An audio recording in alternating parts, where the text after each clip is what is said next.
Mbak Vika. Iya, kenapa? Ngaji yuk. Emang jam berapa sekarang? Baru jam 7:30 sih Mbak, tapi kita doan aja yuk Mbak. Mending kamu sini dulu. Soalnya aku lagi ngerjain tugas nih. Yang lain masih siap-siap kan? Iya sih, emang Mbak lagi ngerjain tugas apaan? Nih, ada tugas suruh bikin video profil pesantren. Oh alah, coba mana Mbak, sini aku lihat.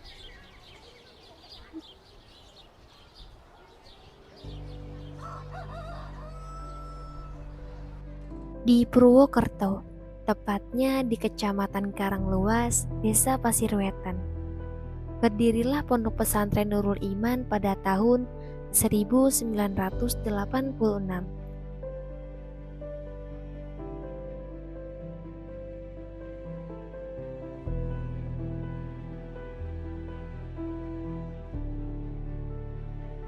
Di bawah asuhan dan bimbingan Romo Kiai Haji Muhammad Thohirin. Setelah perjalanannya mengumpulkan ilmu mulai dari Pondok Pesantren Sukawara Purbalingga pada Romo Kiai Haji Syekh Abdul Karim, Pondok Pesantren Al-Ihya Majenang Cilacap pada Romo Kiai Haji Qodiron Hasan, hingga ke Pondok Pesantren Fathul Ulum bagian Kediri pada Kiai Haji Abdul Hanan Maksum. Abah Kiai Thohirin adalah putra dari Mbah Haji Imam Mahdi dan Ibu Haja Siti Halimah. Didirikannya Pondok Pesantren Nurul Iman tidak luput dari keinginan, dukungan, dan apresiasi dari orang tua serta masyarakat sekitar. Mencetak generasi muda yang berakhlakul karimah, jujur, dan berkualitas dalam ilmu agama Islam, umum dan teknologi menjadi visi Pondok Pesantren Nurul Iman dengan misi 1. Mengembangkan pengetahuan, penghayatan, dan pengalaman ajaran Al-Quran dan Al-Hadis. 2.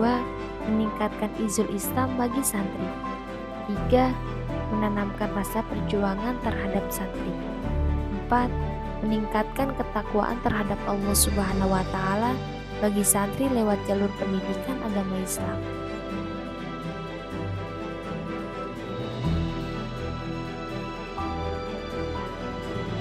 Tahun demi tahun, Pondok Pesantren Nurul Iman semakin maju dan berkembang pesat. Santrinya pun semakin banyak. Mulai tahun 1992, tepatnya pada tanggal 15 Desember, Pondok Pesantren Nurul Iman resmi tercatat di Kementerian Agama Kabupaten Banyumas, sehingga ditetapkan menjadi hari milad hingga saat ini. Pondok Pesantren Nurul Iman masih berjalan aktif. Untuk kegiatannya, mulai dari kajian kitab harian, khatmil Quran, istighosah, ubudiyah, sorogan, haflah, dan khatmil kutub. Selain itu, ada juga berbagai fasilitas yang memadai di Pondok Pesantren Nurul Iman. Saat ini, Pondok Pesantren Nurul Iman berada di bawah naungan Yayasan Nurul Iman Pasirwetan.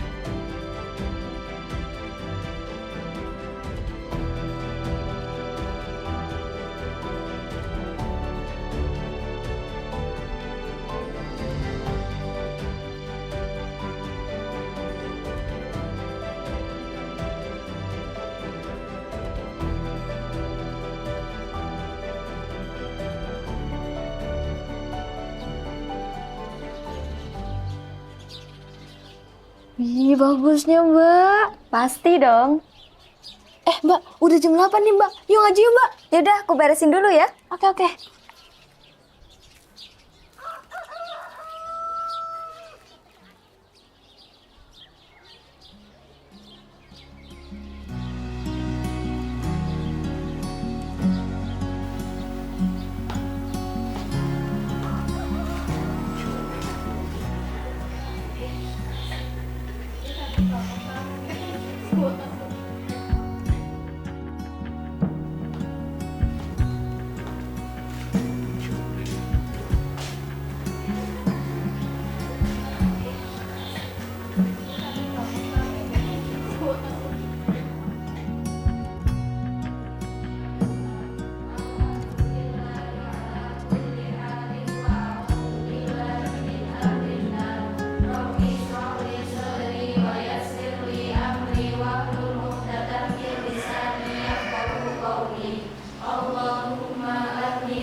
Assalamualaikum warahmatullahi wabarakatuh.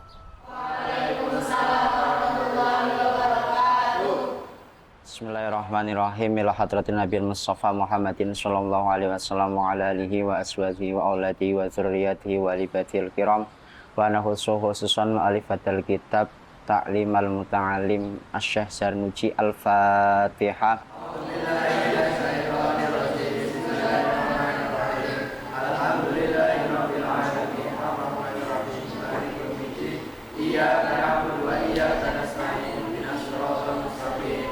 Walladzina an'amta 'alaihim khairil maghdubi 'alaihim waladdallin. Para santri yang saya muliakan, marilah pelajaran pada pagi hari ini kita buka dengan faslun yang pertama dalam kitab Ta'lim. Silahkan kitabnya untuk dibuka. Faslun yang pertama, faslun fi mahiyatil ilmi wal fiqhi wa fadlihi.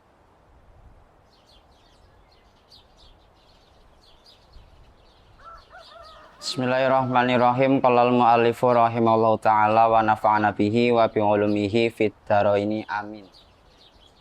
Faslun fi mahiyatil ilmi wal fiqhi wa fadlihi. Fasal atau bab yang menerangkan mengenai ilmu, fikih dan juga keutamaan ilmu. Qala Rasulullah sallallahu alaihi wasallam, "Thalabul ilmi faridatun 'ala kulli muslimin wa muslimatin." Nabi Muhammad SAW pernah bersabda dalam sebuah hadisnya, "Thalabul ilmi faridatun 'ala kulli muslimin wa muslimatin." Bahwasanya yang namanya mencari ilmu atau belajar itu merupakan sesuatu yang wajib bagi seorang muslim laki-laki dan seorang muslim perempuan.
Pagi ini menjadi kali pertama setelah aku mondok di Nurul Iman. Ada hal yang menyentil hatiku. Barusan aku ngaji tentang thalabul ilmi atau mencari ilmu. Santri dan juga mahasiswa bisa menjadi santri yang berilmu. Banyak pertanyaan di benakku. Apakah aku memang pencari ilmu? Apakah aku berhak mendapatkan ilmu dengan tingkahku ini? Nah, sudahlah.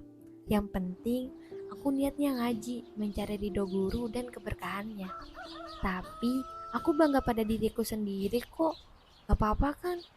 Jadi aku habis ngajar anak TPQ. Wah, gak kebayang dari dulu aku bakal ngajar. Kebetulan di pondok juga ada TPQ dan madin buat anak di sekitar pondok. Pembelajarannya mulai dari jam 2 sampai dengan jam 4 sore. Kata Ibu Nyai, santri di sini dilatih ngajar madrasah, ya nanti pulang punya bekal.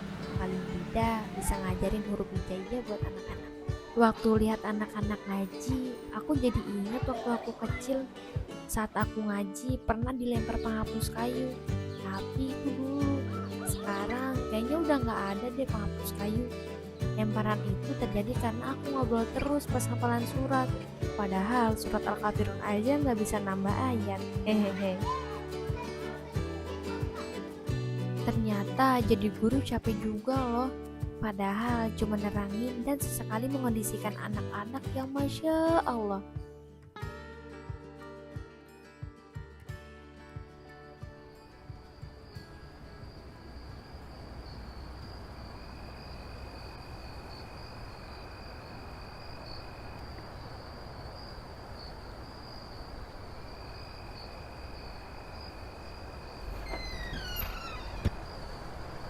Di pondok, terutama di Nurul Iman, santri dipaksa untuk disiplin. Kata Abah Yai, dipaksa, terpaksa, dan akhirnya terbiasa. Jadi, sebelum subuh kita sudah harus bangun.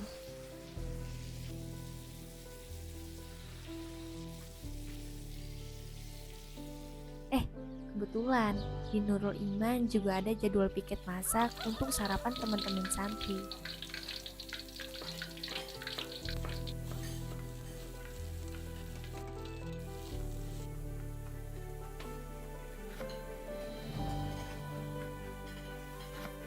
Apa yang aku lakuin di pondok ini sebagai bentuk pengabdianku pada pesantren. Dan aku juga banyak belajar di sini. Jadi, paling enggak, kalau aku enggak pinter, aku masih bisa kok dapat berkah guru-guruku. Nanti aku pastiin, kalau aku pulang, aku udah bisa urus rumah sendiri dan udah siap menjadi madrasah al-ula untuk anak-anakku nanti. Apapun yang terjadi, aku hanya bisa berdoa. Makanya, aku antusias banget kalau rutinan malam Jumat manis tiba, yaitu istighosa yang dipimpin oleh Abah Yai yang diikuti oleh santri dan warga sekitar. Tempatnya di Masjid Nurul Iman. Seringkali aku sempat menitikkan air mata. Aku sadar betapa banyak kesalahan pada diriku. Tapi aku ingin dekat dengan Sang Pencipta. Semua keluh kesah dan doa-doaku, aku curahkan semua kepada Allah.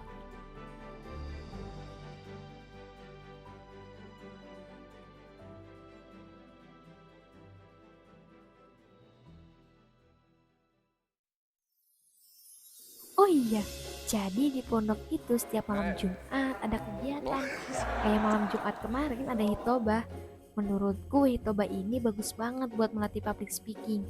Apalagi aku suka public speaking. Tambah-tambah deh semangatku buat ikut hitobah. Kebetulan penceramahnya Kang Kiki.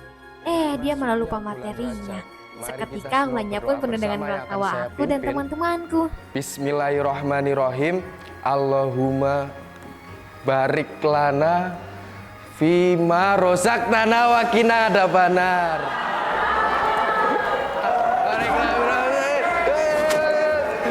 Ini yang spesial dari hitobah di pondok. Jika salah, maka tawa dan teriakan akan keluar dari kami. Walau hanya disaksikan teman sendiri, tapi rasanya kayak naik podium yang dihadiri ribuan orang dengan berbagai karakter audiens.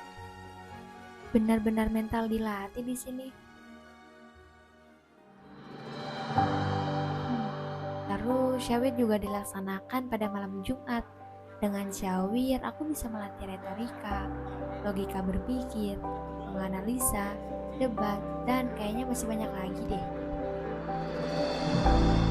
Bismillahirrahmanirrahim. Sumber miyahu utawi piro-piro banyu iku ala arba'ati aksamin ing atase papat piro-piro gunungan. Rupane koyo sumber miyahu dia air dibagi menjadi 4 golongan. Yang pertama, air suci yang mensucikan dan tidak makruh bila digunakan. Seperti air. Baik, Kang dan Mbak, untuk pembahasan kali ini saya akan buka dengan satu pertanyaan. Coba, bagaimana hukumnya berwudu menggunakan air mineral? Coba, Kang Alwi bisa menyampaikan jawabannya. Ya, terima kasih Kang Umam. Terkait permasalahan tadi, sangat sah hukumnya ketika bersuci menggunakan air mineral. Karena air mineral termasuk dalam kategori air suci mensucikan, yang mana berasal dari air pegunungan dan termasuk sumber mata air. Nah, mata air ini termasuk dalam kategori air yang suci mensucikan. Seperti yang diterangkan barusan dalam kitab At-Tadhib, yaitu Thahirun mutahhirun ghairu makruhin wa huwa al-ma'ul mutlaq. Seperti itu, Om. Oke, terima kasih Mas Alwi atas jawabannya. Jadi di sini bisa disebutkan bahwasanya. Mohon maaf, mungkin kita perlu menganalisa lebih dalam lagi terkait bersuci dengan air mineral. Karena perlu kita ketahui juga apakah air tersebut termasuk bisa dari suci atau tidak. Karena ketika air tersebut termasuk bisa dari suci, maka bisa menjadi haram menggunakannya untuk suci. Redaksinya dari kitab Fathul Qarib wa taraka musannifun isman wa musannaf wa amma al-tabiru al-haram Ismail maujudin al-Ustaz bagi. Terima kasih. Seperti itulah kira-kira syawir dilakukan. Dulu aku penasaran, syawir apaan sih? Kok namanya aneh? Ternyata syawir itu musyawarahkan suatu masalah dengan argumen masing-masing.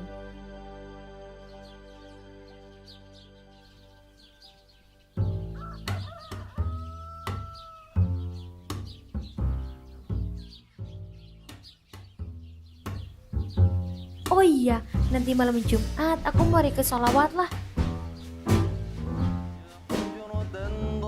جمال محمد حويت كريما سيدا كاملا بدرا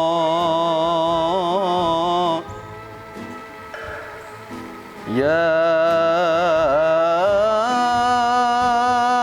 حجرة ضم الجمال محمد. Sholawat menjadi hiburanku ketika jenuh di pondok. Apalagi dengan iringan hadro yang dibawakan oleh Santri Putra, bikin tambah semangat. Tabuhannya mantep, langsung kepikiran jadi seniman. Hehehe.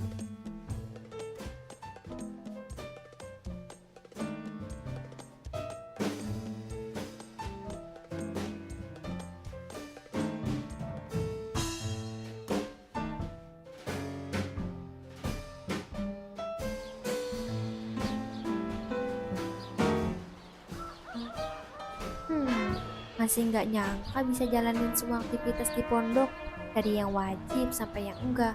Padahal aku kalau di rumah ya gitu deh, males-malesnya aku. Tapi kebetulan di pondok ada Rowan. Hah? Rowan? Apaan tuh? Itu yang terbesit di kepalaku waktu aku sudah beberapa hari tiba di pondok pesantren Nur Iman.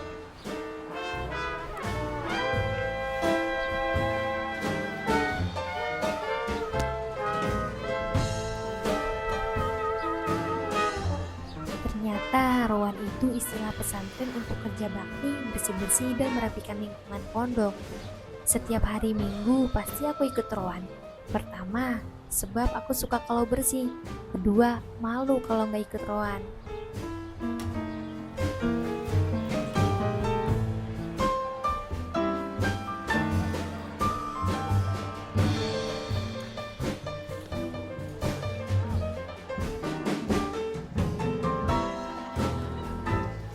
Kalau udah terjun ke masyarakat, kayaknya gini ya, di pondok aku hidup bareng sama teman yang lain.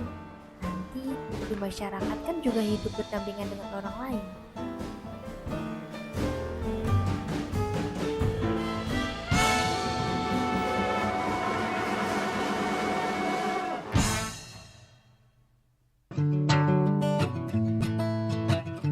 All your life you try to find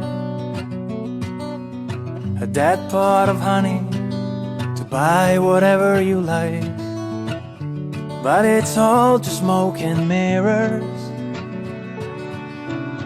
My paper plane, I hope you knew.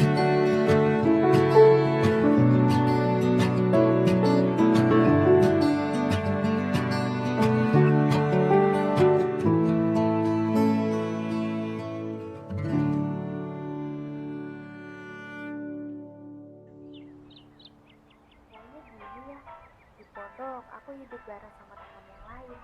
Nanti di masyarakat kan juga hidup berdampingan dengan orang lain.